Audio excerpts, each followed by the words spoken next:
হচ্ছে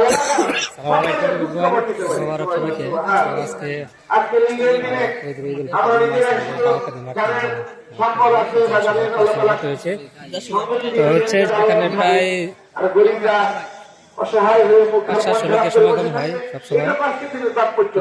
প্রতি বছর ঈদের সময় দেখা যায় মানুষ এলাকার যে লোক সকল আছে তারা অনেক দূর দূরান্তে বসবাস করে থাকে, উপলক্ষে সবাই একসাথে সমাবেত হয়। এই যে শরীফুল, সোহেল, আলাল বিশেষ ব্যবসায়ী, তো সবাই এবার চাকরিজীবী একজন, সবাই তো কারোর সাথে কারোর দেখা হয় না। তো বিশেষ করে ঈদ উপলক্ষে যখন ঈদ হয় সেই মুহূর্তে সবার সাথে দেখা সাক্ষাৎ হয় আর কি।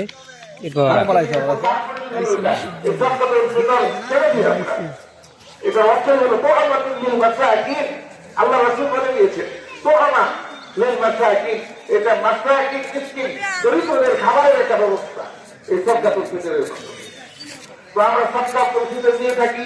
এটাও কিন্তু আমাদের মন করা ইচ্ছে মতো না। আমরা যেরকম খুশি 1 মণ 5 মণ 2 মণ ঝাঁকিয়ে দিব, এতে করে কিন্তু সবটা দলিত আদায় হবে না। সবটা দলিত আদায়ের জন্য নির্ধারিত পদ্ধতি রয়েছে। ওই রাসূল সাল্লাল্লাহু আলাইহি ওয়াসাল্লাম এবং সাহাবাগণ সেই পদ্ধতিতে সবটা দলিত আদায় করেছেন। ঠিক ওই পদ্ধতিকে আমরা অনুসরণ করতে হবে, তাহলে সবটা দলিত নিতে পারবে। সবটা দলিত 5 ধরনের জিনিস করা যায়, যার মধ্যে হলো গম, আটা, জব, কিশমিশ, খেজুর, এগুলো বলি। এর মধ্যে এই 5টা জিনিসের মধ্যে দেখা গেল যে আমরা শুধু কম দামের দিক থেকে 115 টাকা করে ইসলামিক ফাউন্ডেশন আমাদের ওলামায়ে কেরামগণ ভোট করে এটা গঠন করছে যে 1 কেজি 650 গ্রাম। এর উপরে থাকলে এবার তো জায়গা মিলতো না, পরে পাটটা পাটে বলে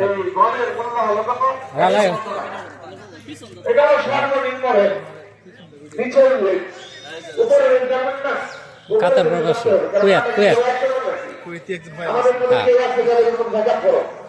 আর অনেকে আছে যাদের উপর জাকাত খরচ করে, যাদেরকে আল্লাহ সম্পদ দিয়েছেন, আল্লাহ যাদেরকে মাল দিয়েছেন, ভাই যাদেরকে আল্লাহ সৌন্দর্য দিয়েছেন, যাদেরকে আল্লাহ যোগ্যতা দিয়েছেন, তারা কেন 115 টাকা থাকছে? এটা তো আল্লাহ রাসূলকে এই 115 টাকা থাকার জন্য তো জাকাতের ফিতরার মধ্যে 5 টাকা রাখা হয় না। 5 টাকা রাখার অর্থই হলো সবাই তার নিজস্ব যোগ্যতা এবং তার এই সাধ্য অনুযায়ী সে এটা করবে, দানটা করবে। তো জবের মূল্য দেন আপনি 160 টাকা, খেজুরের মূল্য দেন 700 টাকা, কিন্তু খেজুরের মাপ আর গমের মাপ এক হবে না। শুধু আটা আর ময়দার ক্ষেত্রে 1 কেজি 650 গ্রাম, আর বাকিগুলোর ক্ষেত্রে 3 কেজি 300 গ্রাম। 3 কেজি 300 গ্রাম খেজুর দিয়ে দেন, পনির দিয়ে দেন, হ্যাঁ, কিশমিশ দিয়ে দেন, কোনো সমস্যা নেই, কিন্তু এর মূল্য দিয়ে দেন। তো আজকে আমরা দেখতে পাচ্ছি যে বর্তমান সময়ে ইসলামিক ফাউন্ডেশনের যে সর্বোচ্চ যে পনিরের দাম, 3 কেজি 300 গ্রাম পনিরের দাম ধরা হয়েছে 2805 টাকা। তাহলে আমাদের কি ওই 115 টাকা করে গেলে কি সবার জন্য? মোটেও না। আমরা যদি এটা বুঝি ভুল হবে, এইটা আমাদের বোঝা মোটেও উচিত হবে না যে 115 টাকা আল্লাহ তাআলা সবার জন্য সরকার নির্ধারণ করেছেন। এটা হলো যাদের সামর্থ্য কম, যাদের যোগ্যতা কম, যাদের আয় কম, ইনকাম কম, তারা হয়তো এটা দিয়ে সারবে।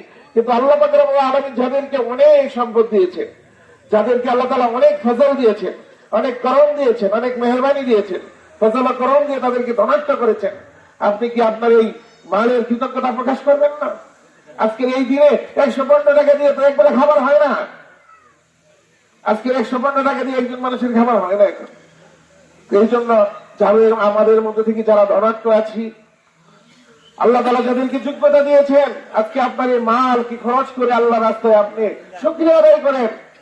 সেই হিসাবে আমি আহ্বান রাখবো যে আমাদের মধ্যে যারা ধনাঢ্য আছেন, যোগ্যতা যাদেরকে আল্লাহ তাআলা দিয়েছেন, তারা 2805 টাকা জন প্রতি ফিতরা দিয়ে আপনার এই নিয়ামতের শুকরিয়া আদায় করার জন্য আপনি ইনশাআল্লাহ এগিয়ে আসুন। এটা তাহলে পুরোপুরি নিয়ামতের কদরদারি হবে, মূল্যায়ন হবে। আর না হলে এটা হবে না। কেন আমরা সবাই কেন 115 টাকা থাকবো? এটা হতে পারে না। এই জন্য আমরা অবশ্যই যার যার যোগ্যতা অনুযায়ী, যার যার ক্যাপাসিটি অনুযায়ী আমরা এই 5 খাত থেকে যেই খাত দিয়ে আমরা সহজে আদায় করতে পারবো ফিতরাটা, এটা করে দেবো ইনশাআল্লাহ। আর ফিতরা আদায় করে কিন্তু ঈদগাহ মাঠে আসা, এটা সুন্নাহ। হযরত ইবনে আব্বাস রাদিয়াল্লাহু আনহু বলেন যে ফারাদা রাসূলুল্লাহ সাল্লাল্লাহু আলাইহি ওয়াসাল্লাম যাকাতাল সাদাকাতাল ফিতরি তুহরাতুল লিসাইমি আনির রাফাসি ওয়াল লাগবি ওয়া তু'মাতুল লিল মাসাকিন। যে রাসূল করিম সাল্লাল্লাহু আলাইহি ওয়াসাল্লাম আমাদের জন্য ওয়াজিব করেছেন এই সাদকাতুল ফিতর দেওয়া, এটা ওয়াজিব করেছেন, অপরিহার্য করেছেন। যদি এখানে ফরজ শব্দ ব্যবহার করা হয়েছে, এটা ওয়াজিব। তো এটা আল্লাহ তাআলা কেন করেছেন? এটা দুইটা কারণ ইবনে আব্বাস রাদিয়াল্লাহু তাআলা ব্যাখ্যা করেছেন। এর মধ্যে একটা হলো তুহরাতুল লিসাইমি, এটা হলো পবিত্রতা, রোজাদারের পবিত্রতা। কিসের থেকে পবিত্রতা?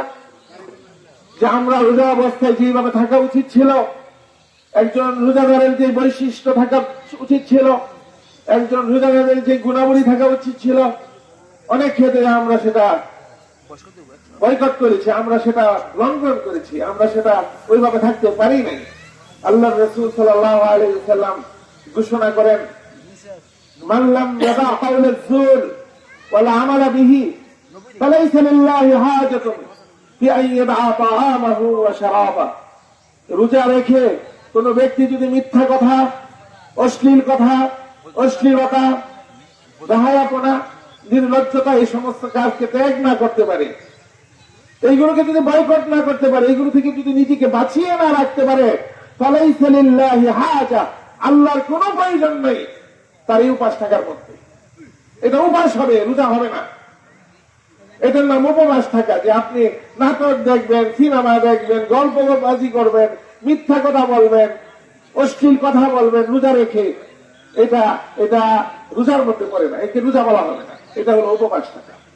এই জন্য আল্লাহ রাসূল সাল্লাল্লাহু আলাইহি ওয়াসাল্লাম বলেছেন, আমি বলছি না, আমার কোনো কথা না ভাই, এটা আল্লাহ রাসূল বলে গেছেন যে মান লাম ইয়াদা কাওলাজ যুর, মিথ্যে কথা, অশ্লীল কথা যদি কেউ ত্যাগ না করতে পারে, ওয়ালা আমালা বিহি, অশ্লীলতার কাজ যদি কেউ ত্যাগ না করতে পারে, ফালাইসা লিল্লাহি হাজা, আল্লাহর কোনো প্রয়োজন নাই ফি আন ইয়াদা তাআমাহু ওয়া শারাবাহু, যে সারাদিন না খেয়ে সে উপবাস থাকবে, এটা আল্লাহর কোনো প্রয়োজন নাই। এটা রোজা না, এটা উপবাস।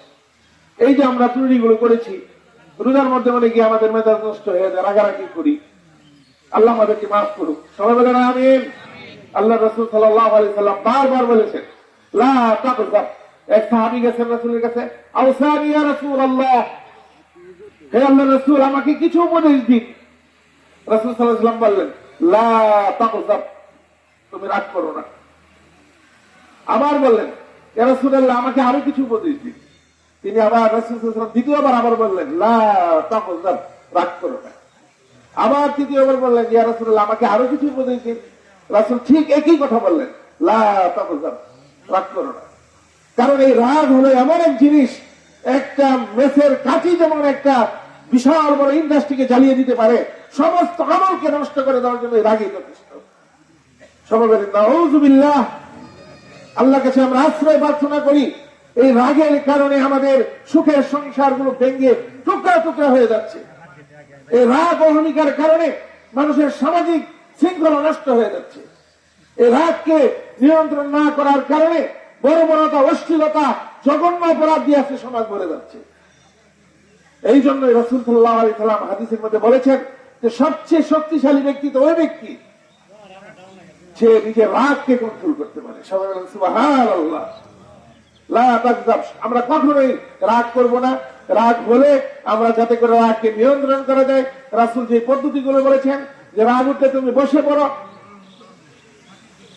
দাঁড়ানো থাকলে বসে পড়তে হবে, আর নাইলে ওযু করতে হবে, আর নাইলে এই জায়গা ত্যাগ করতে হবে, তাহলে রাগ আল্লাহ তাআলা আমাদের নিবারণ করে দিবেন। সবাই বলেন সুবহানাল্লাহ। তো এই যে রাসূল সাল্লাল্লাহু আলাইহি সাল্লাম যে রাগ না করতে বললেন, আজকে আমরা এই রোজার মাসে কত রাগারাগি করে নিজেদের আমলগুলোকে নষ্ট করে দিয়েছি।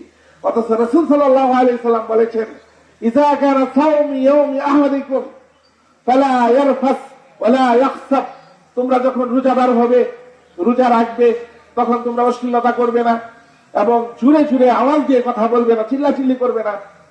ওয়াইন সাব্বাহু আহাদুন আও কাতালা, কোন ব্যক্তি যদি তোমাকে গালি দেয় অথবা তোমার সাথে ঝগড়া করার চিন্তা করে বা ঝগড়া করে, ফালিয়াকুল, সে যেন বলে ইন্নী ইমরুউন সাইম, আমি কথা বলবো না, আমি রোজাদার।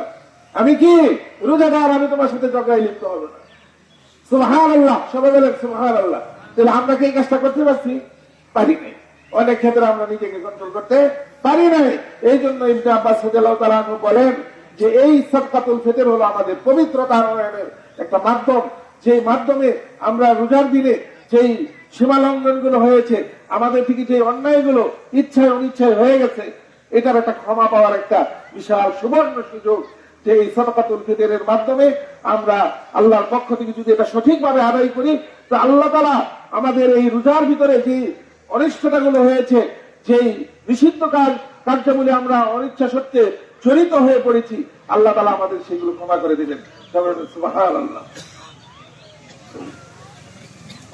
সবাই যে যেখানে আছি তাড়াতাড়ি করে আমরা ইনশাল্লাহ ঈদগাহ মাঠের দিকে সমবেত হয়ে ঈদগাহ মাঠে উপস্থিত হয়ে যায়, আর অল্প সময়ের মধ্যে ইনশাআল্লাহ আমরা নামাজ শুরু করে দেব। আপনারা সবাই জানেন যে ঈদুল আজহা, ঈদুল ফিতরের নামাজের কোনো কাজা হয় না। এইগুলো ইমাম সবাই সারা পড়ার কোনো উপায় নেই, পড়লে এটা জামাতেই পড়তে হবে। আর যদি কারো ছুটে যায়, এটা কাজা হবে না, এটা কোনো কাজা হয় না।